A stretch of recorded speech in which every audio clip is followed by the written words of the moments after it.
Revenons sur la différence entre la gauche et la droite. Ce sont des notions extrêmement confuses dans le débat politique actuel, dans l'esprit des gens. Alors,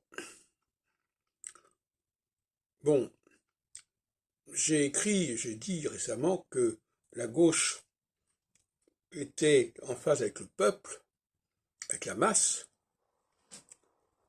anonyme, quelque part, et la droite était branchée sur la question des chefs, des leaders, alternativement. Mais au-delà de cela, je voudrais revenir sur d'autres considérations que j'ai développées auparavant, à savoir que pour moi, la droite ne veut pas tenir compte des différences objectives. C'est une droite volontariste. C'est-à-dire qu'elle veut que les choses soient comme elle veut qu'elles soient, du fait notamment de la loi. La loi est l'arme principale de la droite.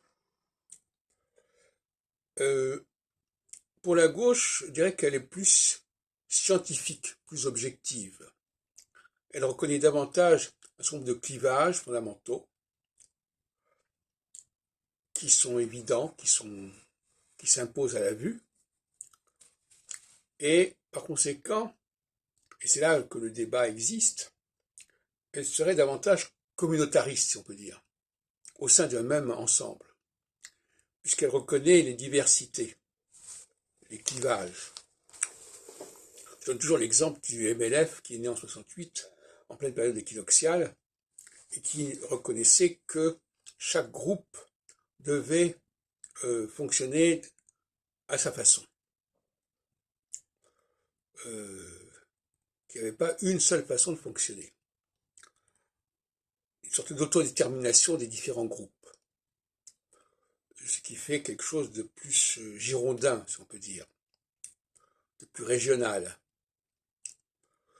Alors que pour moi, la droite est plus centralisatrice.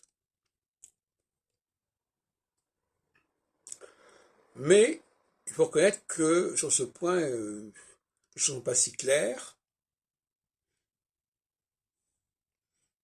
Mais je dirais que c'est ainsi que je vois les choses.